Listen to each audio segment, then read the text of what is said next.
Have you ever wondered what's inside the air in your home?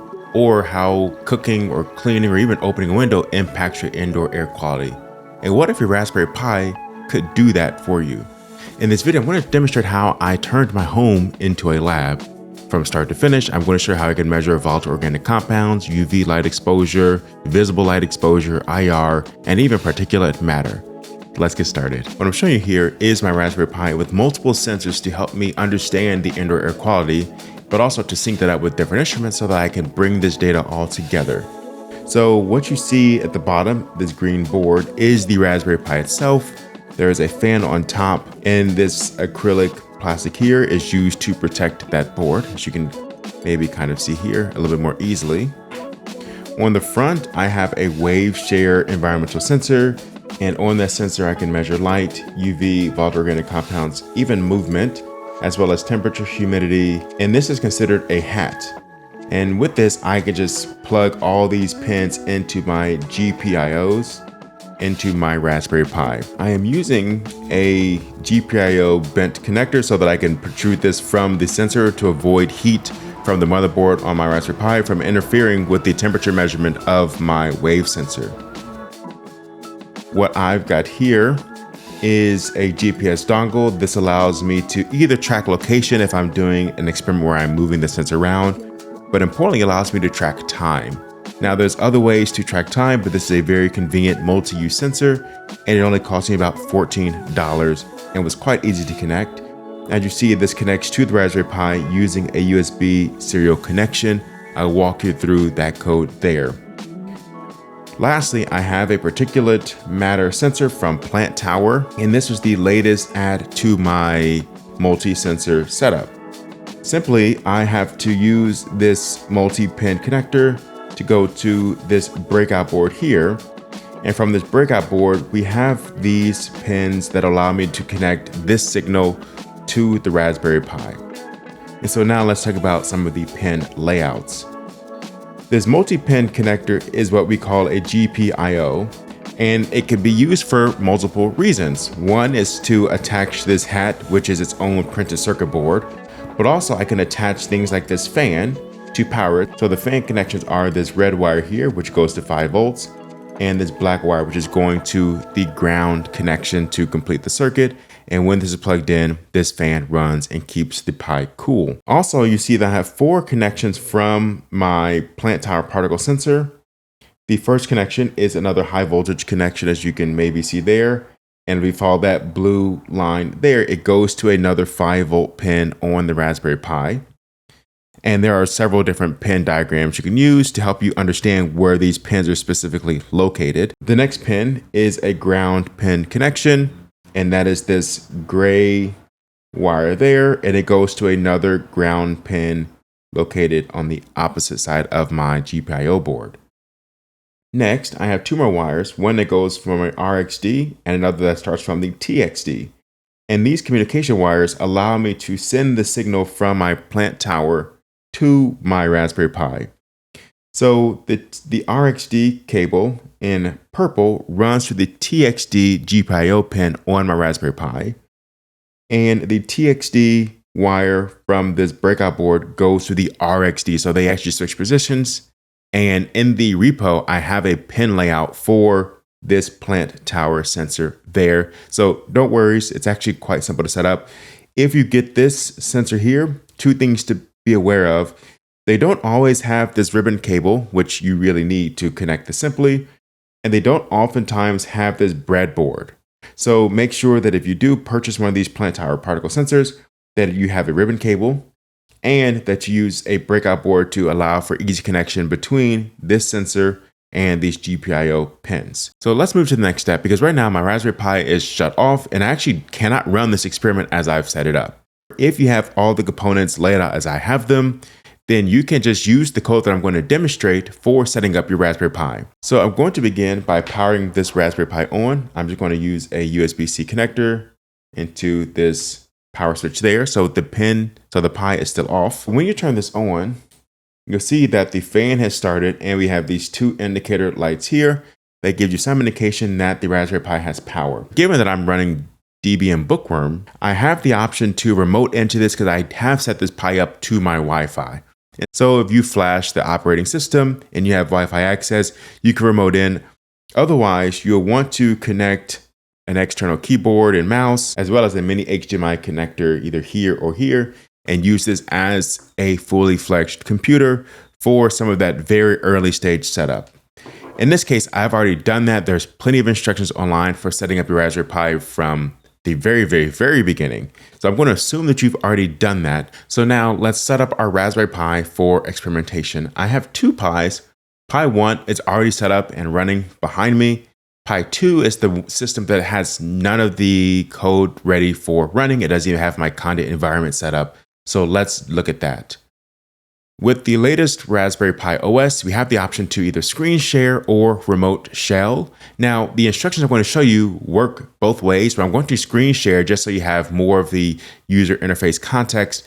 But all these steps I'm going to demonstrate, you can actually run directly from the shell. So here I have no connection. I'm just going to select reconnect, and it's going to reestablish a wireless connection from my Raspberry Pi through the internet to my screen. And now I am screen sharing my Raspberry Pi using this Raspberry Pi Connect, as you can see here. So you do need to enable the ability for your Pi to connect, and you could do that by allowing screen share, allow remote shell access. Now, this is where most of your Pis will start off. So before we run any code, let's ensure that all of our connections are established properly.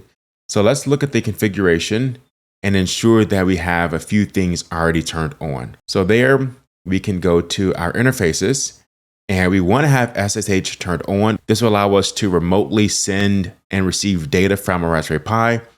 We want to ensure that we have our I2C connection turned on.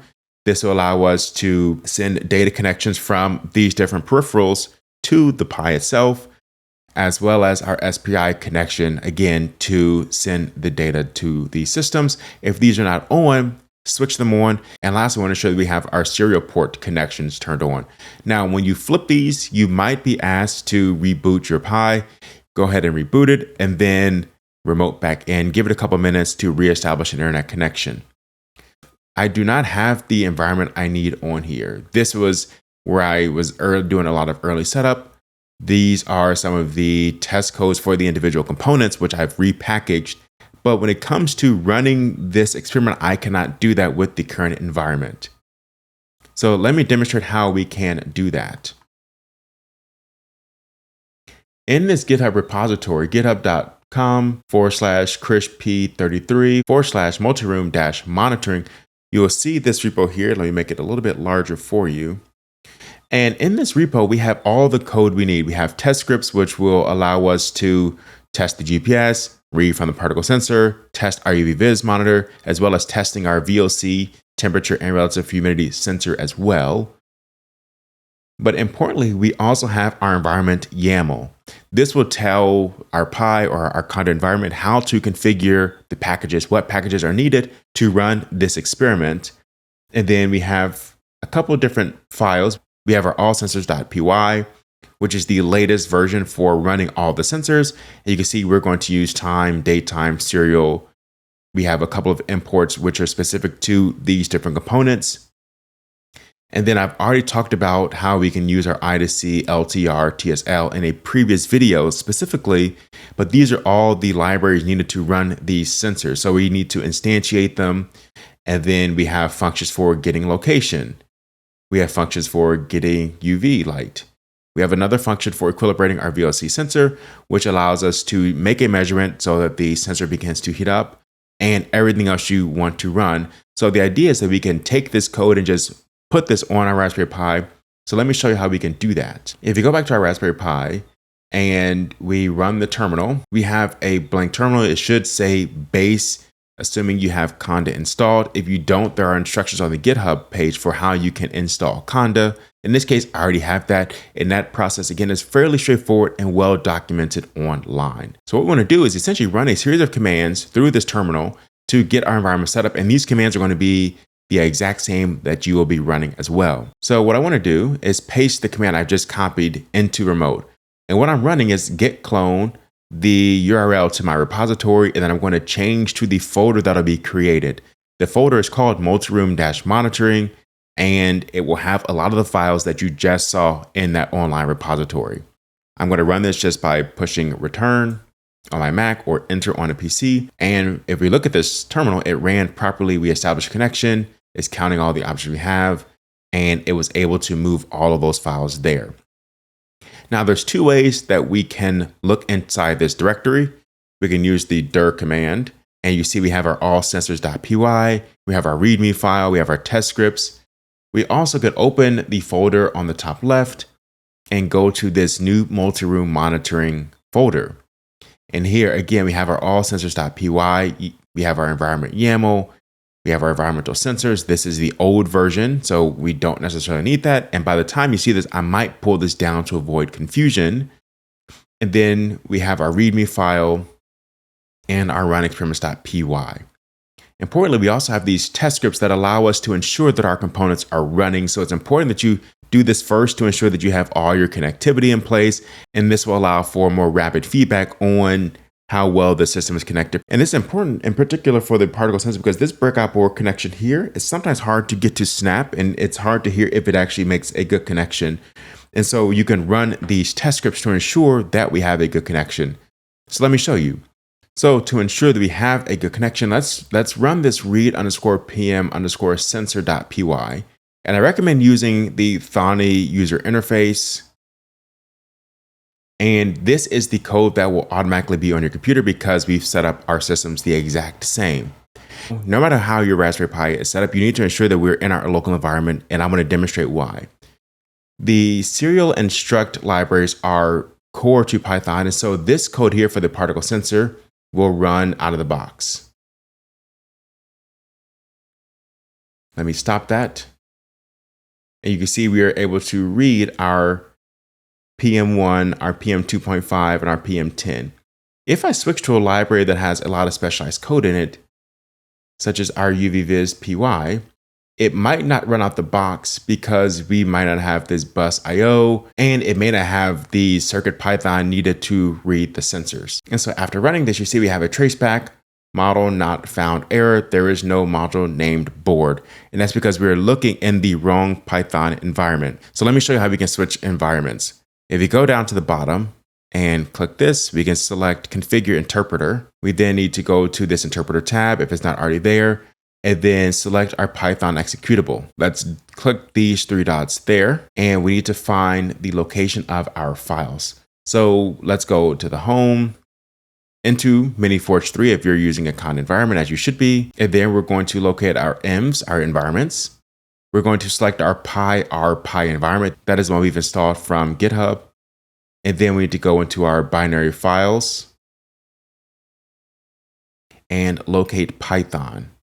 So we're going to scroll all the way down. It should be in alphabetical order.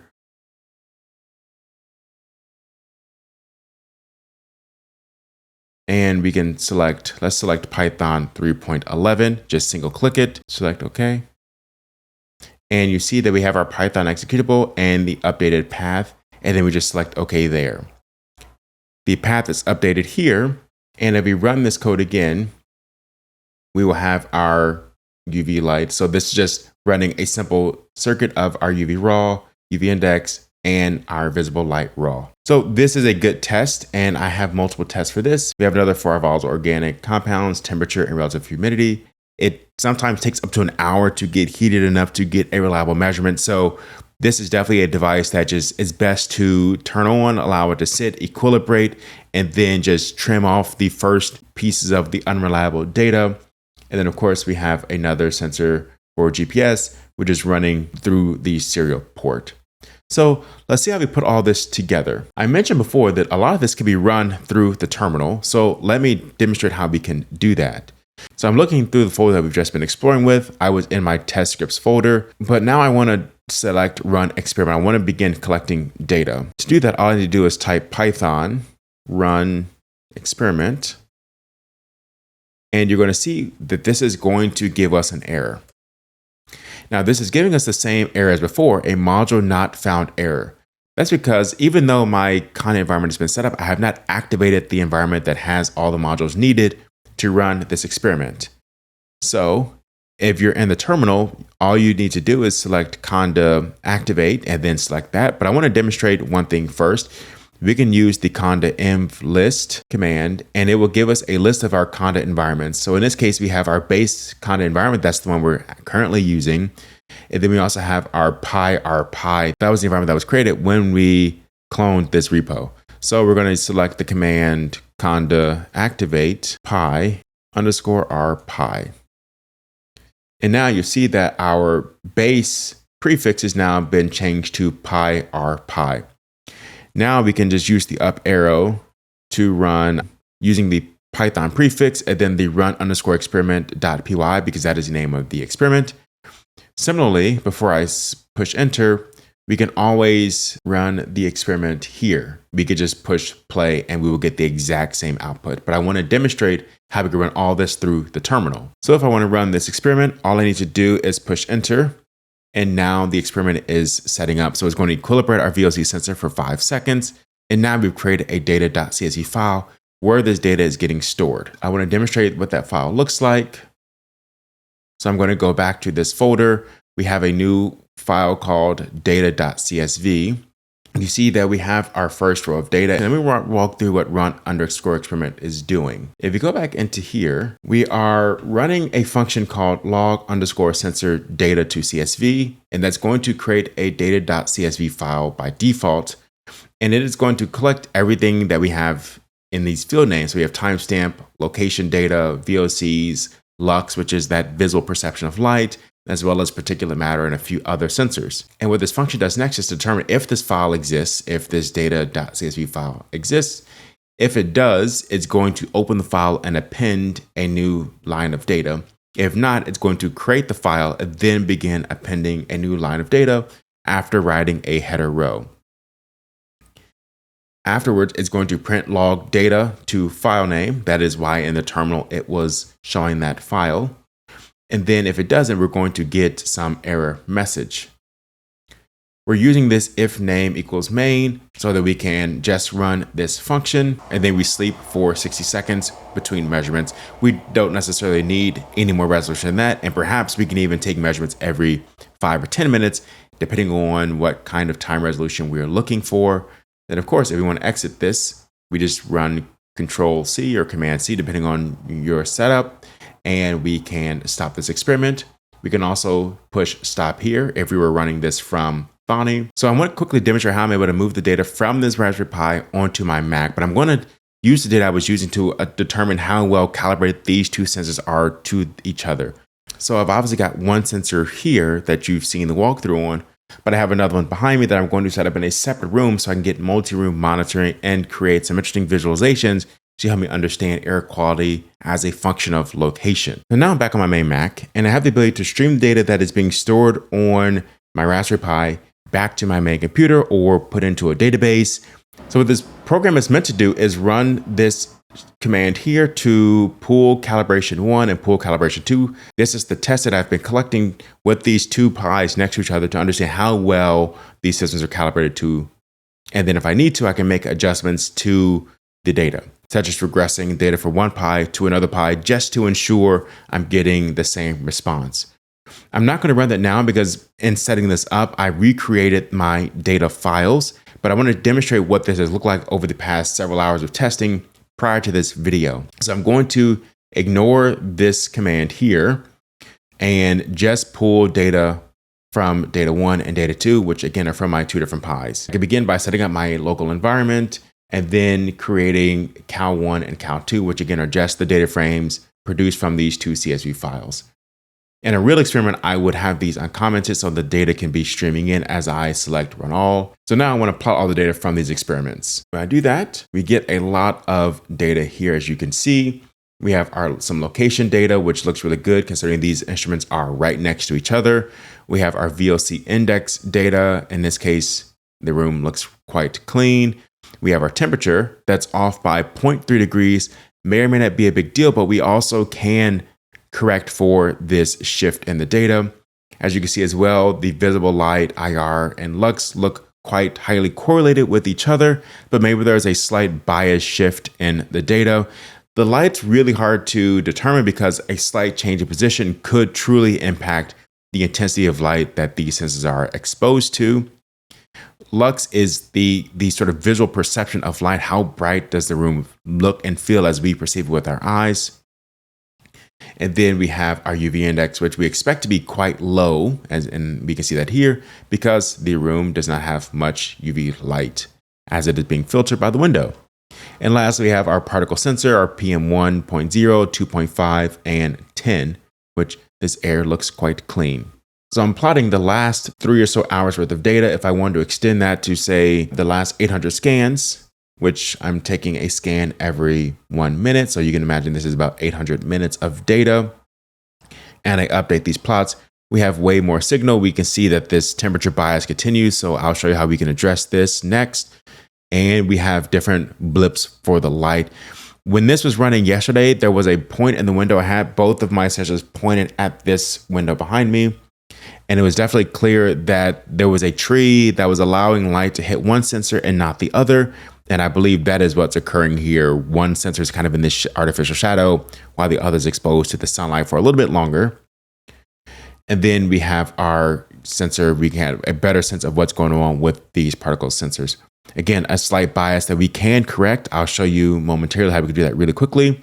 And then this blip here is after cooking and we turned the air on. So we believe we're circulating some of the particulates and then slowly filtering them out of the air as they either get caught in our air filter or settle back into the ground. Definitely something I want to experiment with. And it's a cool way for testing your indoor air quality or determining how well your filter works. So I can imagine in some time in the future building a room that allows me to test different filters, a HEPA filter, a super expensive filter, maybe something that's more cost effective, to determine how well it evacuates something like candle smoke or cooking smoke, or the impact of opening the window on a day where the air quality index is high or low. So let's talk about how we can assess the measurement quality. So I want to set my N to 800 here, and let's look at the VOC index. And what I'm doing here is creating a new data frame called merge, where I'm going to take the VOC index from calibration 1 and calibration 2. I'm going to join those together and then append sensor _1 and _2 so I know where this data came from. I'm going to create subplots so we can see this data visualized. And then I'm going to look at the correlation of the data, the mean error, and the root squared error, as well as the residuals, which I'm not going to show here, but the hope is that the residuals would be near zero. We were looking at how different those samples are over time. And here we can see that the signals are highly correlated at 0.999, and the goal would be that they're perfectly correlated at 1. So this is really close.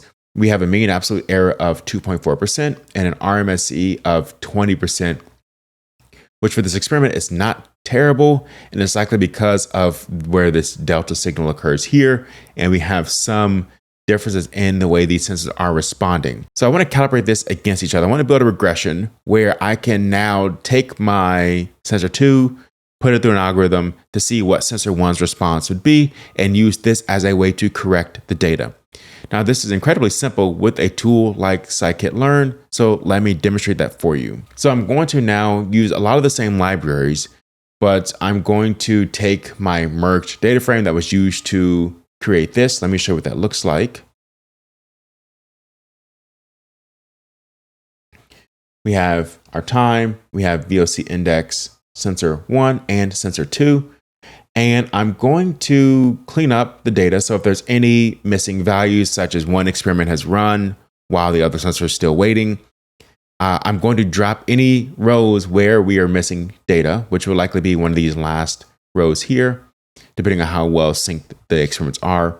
And then I'm going to set my X array to be sensor 2, and then my target array to be sensor 1 values. And then it's simple. I can build a linear regression and fit my data to sensor 1. And then I'm going to create a new column called sensor 2 corrected, which would be the data that will eventually have the regressed responses. When we look at this data, we can see that the original sensor 2 data in orange is still elevated. And if we look very closely, let me change this output a little bit. We can see that now the green and blue are perfectly overlapped or nearly perfectly overlapped as we attempted to correct this data. And this is one way that we can take advantage of being able to have all this calibration data. We can build these algorithms, we can pickle these models and apply them to our data. So let's look at something like temperature, where we did see a pretty significant difference here. Let's see how temperature would be impacted. So my temperature column is called temperature C. I'm going to run this again. We again have data that's really highly correlated, but we can start to see what this difference looks like. If I show the residuals plot for this one, you see that we're still pretty close to zero. And so this may not matter, but it's good to understand what this bias is looking like, because we can see that there is still some. And in order to ensure that this is publication quality or as high quality as we can get, we do expect that two sensors sitting in the same room should give us the same response. So let's correct it. Let's show merged head again. Again, slightly off by about 0.3, 0.2. So let's run this again. Update our model, update our figure. And you can see, let me go to this view here. You can see how the uncorrected data in orange looks quite different. And just by building a linear regression, we can see the responses between our two sensors, the blue, which is the original sensor 1 data, and the green, which is the corrected response. So we're taking whatever the output is from sensor 2 and running that through a model to see what the response would be through sensor 1 and using that as perhaps our true output. This region here is where the air is turning on. So we see a lot of fluctuation as the air comes on about every 10 minutes or so. The air was then off for quite a while, and then the temperature eventually came back down. And so with this, you can see we're doing a lot with this experiment. And the idea is to have this sitting in multiple rooms, flowing the data in, eventually to a database. And once that's set up, I'll show you how I can use that. But then eventually streaming this to some dashboard output so that we have a way to understand air quality and ideally make recommendations such as it's time to open the window, your indoor air quality is poor, or close off the window because exterior air quality is poor compared to your indoor air quality, and all sorts of matters like that. If you want to continue to follow this project, like, comment, subscribe. If you have any questions about this setup or have issues getting this configured in your own home, let me know and I'll answer those questions. In any case, I'll see you in the next video. Peace.